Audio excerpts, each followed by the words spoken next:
Hello there, ladies and gentlemen. I welcome all of you back this afternoon to another Chris-chan article.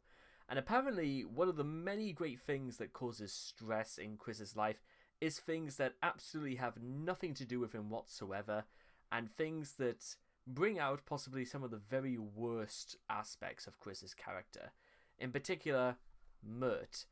The P is meant to be silent, but we can all tell this is meant to be, of course, former United States President Donald Trump. So, why does he take such an issue with Donald Trump? Well, let's just get on with it, shall we? Plus, Trump is just too damn rich and immature. And Trump spelled backwards is Mert, which rhymes with hurt, and he would badly Mert this country in office. Chris: no, I don't take responsibility at all. Donald Trump 2020. So, you could argue Chris might have had a point. However, there's being right about something, but then there's displaying it in the way Chris does, which makes it very difficult to take his word as gospel. Not that anyone should, but that's besides the point. Mert is a quickerism for billionaire and 45th President of the United States, Donald J. Trump, born 14th of June 1946. He initially pronounced it Mert, based on the opinion that the P is silent when his name is spelled backwards. However, in Eid Mert Eid, he pronounced the P. Starting in the latter half of 2016, Chris started to become vocal, well, that's one way of putting about it, about his intense dislike of Mert on Facebook. In spite of how passionate he feels about Mert, Chris's understanding of contemporary US politics, well, contemporary politics in general for that matter, continues to be exceptionally poor. On the 8th of November 2016, Chris participated in the US presidential election and voted for Hillary Clinton. Following news that Trump had won the election, Chris reacted by making multiple death threats against him and Vice President Mike Pence, which is against the law on account of treason and also promoting instigation of violence. I know that there are better ways I could have put that, but the idea still stands. Since encountering the idea, guys, however, Chris has largely lost interest in politics in favor of engaging in his messiah complex, and as such has mostly forgotten about Trump. He never addressed his impeachment, never seems odd considering that it was the closest he came to being removed from office early. Nonetheless, Chris slowly became more interested in the 2020 election in the final weeks before Election Day, particularly after Trump contracted COVID-19. After a drawn-out election in 2020 due to complications with countering a substantial increase in mail votes compared to previous years, it was determined that Trump would lose his re-election bid and would be succeeded by current United States President Joe Biden. Meaning of the name: well, at least my face ain't fucking orange. Chris several separate occasions before 2016. The quickerism comes from a Facebook comment from the 25th of September, partially quoted above, in which Chris says that Trump spelled backwards is Mert, which rhymes with hurt, and that Trump would badly Mert the US if elected. This is what Chris probably believes. Mert Donald. Okay, I said it. Did it work? No, he's still in this dimension. I think we need to try him rhyming into saying it. No, the posture of this man is just far too good in comparison. Revising Trump's name has twofold meanings. Firstly, names are particularly sacred to Chris. In his eyes, mocking someone's name will severely degrade them. This article will establish that Chris has an enormous disdain for Donald Trump. Secondly, Chris has historically assumed that saying something backwards induces subliminal stimuli, which he believes, he's probably the only one on this, are enormously influential on the psyche and the physical body. Therefore, Chris may believe reversing Trump's name in a negative context might effectively alter his audience's perception of him. Beyond the random access humor, Chris probably thinks his rendition of Trump's name is a serious presidential objection that everyone needs to consider. Chris continued using this backwards name in subsequent Facebook posts and videos. Opposition to Trump. You have got to be kidding. Trump is most immature, uncouth, and not valid to be president. Ladies and gentlemen, I would like to point out to each and every one of you right now, ladies and gentlemen, that Chris is also the same woman who went out of her own way to make herself as homophobic and misogynistic as possible. He is in absolutely no way, shape or form to start judging others for being immature, even and including to sitting on a cake and then farting on it for somebody he never met in person. Trump will only make the country go broke, as Groening predicted, and all the money will only go to his debtors and the fat cat rich people, and hardly any of us in the middle class and below. Chris considers himself to be middle class? Really? Someone who has to beg for money on Facebook and on YouTube? Not to mention he is anti-LGBTQ, anti-immigrants, he puts down women very bad, and he is an all-round bad person. Hillary will tax the fat cats and fill the middle class and lower, and get the country less in debt. So the country will still be in debt, just slightly less, and she is pro-LGBTQ and immigrants, and she is more beneficial for everyone in general, and this country is long overdue for a woman's touch. Whatever the hell that means. You should watch all 3 debates on YouTube. I'll send you the links in chronological order. You know what, Chris? All I'm going to say right now is that probably back in 1979 in the UK, somebody also said that the UK was in need of a woman's touch as well. And look what that got us. The changed banner on the Quickie front page just after Trump's election. I am Pmurt Donald, America's president and the stinker of the tugboat. I will make America great again and nothing less. Well, at least he's happy about it. Chris has historically never had any real interest in politics, combined with his general indifference towards anything intellectual in favor of nobler pursuits. It's perplexing that Trump's involvement in politics would concern Chris as much as it does. Speculation has suggested a more personal route to Chris's animosity, as Chris's views of politics effectively begin and ends with himself, and nothing for his neighbours or for the common man. The true root of his anger lies somewhere in the bramble bush of his confused psyche. For one thing, Chris is highly impressionable. As discussed later on this page, the LGBT blogs and groups he follows on Facebook have a negative opinion of Trump, as they generally do with most right-wing politicians due to their left-wing biases.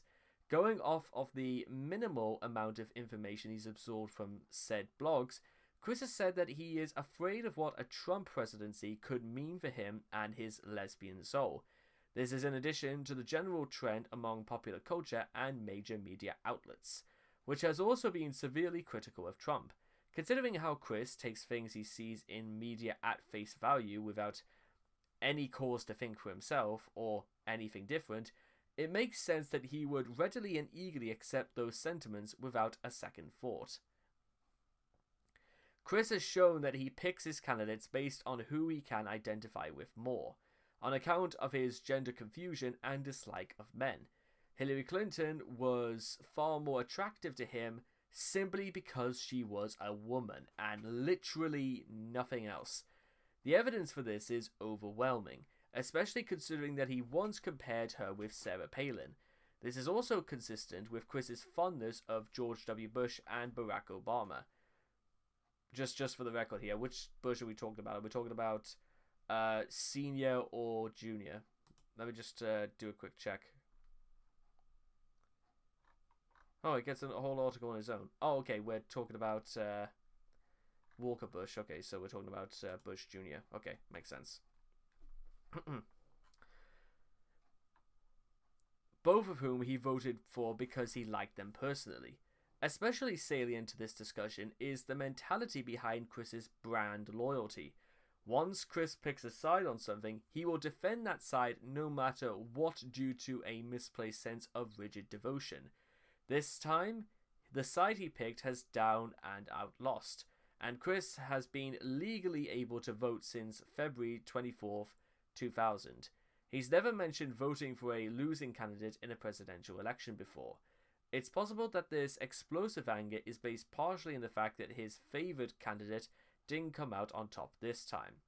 Chris has provided the following reasons for why he dislikes Trump. It's unclear how many of these are his actual opinions and not just things he's parroting from what he's heard on the internet. As the astute of you will quickly notice, many of the negative qualities he accuses Trump of having are ones that he himself possesses. This shouldn't be pretty hard to notice, but let's try anyway. He is very spiteful. Well, yes, Chris is definitely that. He makes numerous death threats towards people for no good reason. He is an immature brat who mocks everyone. Yes, that is also including Chris. He was a one-track tape repeating himself. Yes, he was that as well. On pat deeds that he was proud of. Oh, you mean like honor roll at high school? Completely going off and saying that, you know, you're not gay hundreds of times, Chris. Yeah, he's that as well. He is hot-headed, impulsive, orange-faced. Okay, he's definitely not orange-faced. Well, Chris isn't. Money-grubbing, double-dealing, immigrant and race offensive, and most offensive on the LGBTQ. I haven't seen Chris really being that mad against, you know, immigrants, but he certainly he has prejudices against race. Double dealing is, well, that's more Barbara's thing, and Chris isn't so much like money grubbing, but he's money spending, that he has no concept of the value of it. He puts down women very bad, so does Chris as well. His womanizing and raping actions, also Chris. He is a male, what used to be Chris. In February 2016, Chris said, "I feel like America needs a woman's touch finally after all these years," as a reason for why he wanted Hillary Clinton to become president. On the 20th of November, he stated, "Trump is so many typical offensive male stereotypes. He probably was born with 2 damned Y chromosomes instead of the usual XY pair." I know fine well that's not making fun of people who have Down syndrome, but you have to wonder exactly what people would probably think if Chris was trying to compare Donald Trump to people who have Down syndrome. If I had Down syndrome, I would be very, very pissed off with Chris at that. Because it's just something you don't really do. In fact, it's something you never do. He is not valid to be president. Chris isn't for that either. Interestingly, both Trump and Chris have been accused of sexual harassment. While Trump's allegations have not been proven, Chris has had the claims regarding him confirmed. On the issues, he wants the immigrants to build their own keep out wall so he can kick them all out. He has ideals of cutting finances from all of his more important resources the country needs in communities and feeding the industries from the national debt. And he acted against the immigrants in that topic as well. They have to work too, you know. The irony there is that Chris has worked at most 6 months in the 39 years he's been alive, so only Chris could ever stop mentioning work until he's actually, you know, toiled in his life. He will only make the country go broke, as Groening predicted, and all the money will go to his own debtors and the fat cat rich people, and hardly any of us in the middle class and below. And Hillary will Hillary will tax the fat cats and fill the middle class and get the country less in debt. Like I said about money, Chris about reality, thinking that episode of The Simpsons where Donald Trump was revealed to be president, it's just Chris thinks. I don't even think Chris is really just saying that to be funny. I think he's just saying that as a very valid response as to why you shouldn't vote for Donald Trump. On issues relevant to Chris. LGBTQ. Chris is especially paranoid in his belief that Trump and Pence hate the LGBTQ community. Chris has said he does not just despise Trump and Pence, but as a lesbian, circa trans woman, and high-functioning autistic person, I fear too. What would happen with those two goddamn jerks in the White House? In addition, he said, I fear the loss of my own rights alongside our other LGBTQ community peoples as well. Bear in mind, many people in the LGBTQ community don't really want to have much to do with Chris at all, given his reputation. However, he has been vague in explaining why any policies they might implement would affect him. Chris does not face discrimination in the workforce or in society, at least not from being transgender, almost 4 years into their term. Trump and Pence have yet to criminalize the LGBT community and or allow widespread discrimination of them. Sure, the Republican Party is mostly anti-LGBT, but they know that doing such a stunt would be politically suicidal. The LGBT rights were admittedly a thorny issue going into the 2016 election, likely due to same-sex marriage, only having been legalized throughout the country via a Supreme Court ruling the previous year. However, the president cannot unliterally override a Supreme Court decision, and even the more conservative justices appointed by Trump during the term are highly unlikely to strike down the earlier ruling, as the court historically has refrained from making decisions which deprive large groups of individuals of their rights, whether they be American citizens or otherwise, due to such decisions related to African Americans and slavery, in the early to mid-19th century being seen as a major cause of the American Civil War. Although he's released conflicting statements on the matter, Trump has expressed some progressive ideas regarding transgender issues. Chris is aware of all this, but still refuses to give Trump any credit whatsoever, saying he is most offensive to us in the LGBTQ communities, regardless of his transgender bathroom choice statement. In any case, the only anti-LGBT thing Trump has done as president is barring transgender people from the military. It's not like LGBT people would simply poof out of the moment Trump was inaugurated, as Chris assumed. Chris also criticized Pence, saying that Pence is just as much anti-LGBTQ and everything else that Trump is. So my feelings are the same with that rat bastard as much very well. His criticism of Pence, however, is a little more understandable, since has indeed prompt the anti-LGBT policies and is firmly against same-sex marriage, like any average Republican. The tugboat. Trump has been critical of welfare in the past and throughout his campaign. Should he find Congress agreeable, one of his aims may be to pass legislation limiting welfare's funding and availability. Chris is dimly cognizant of this and fears that he may end up finding his tugboat reduced or even completely taken away from him. As of 2020, however, neither Trump nor Congress have passed any legislation in the matter, and the chance of that happening is very unlikely, considering Congress is currently party-controlled by Trump's opposition. Chris continues to receive the tugboat without any problems.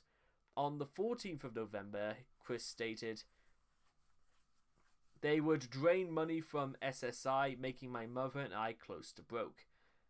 In truth, what makes Chris and Bob closer to broke is themselves. Given the rapid decline in their finances, he was hoping Hillary Clinton's policies would increase his tugboat revenue, if not bail the Chandlers out entirely. It should be worth bearing in mind that I don't know if it's either at this point, but Chris is currently close to $1/8 of $1 million in debt. Chris has admittedly refused to budge on his anti-Trump positions. On the 20th of November, after radio silence following Lizzie the Leslie readers and his Facebook friends criticizing him for his repeated death wishes, he said, "There is nothing nor any amount of time or whatever else that would make it the cold day in the earth's core to make me have even a remote inkling of a mystery wrapped in a riddle inside an enigma of any change of feeling of heart of mine about Trump ever." Jesus Christ, that was a mouthful.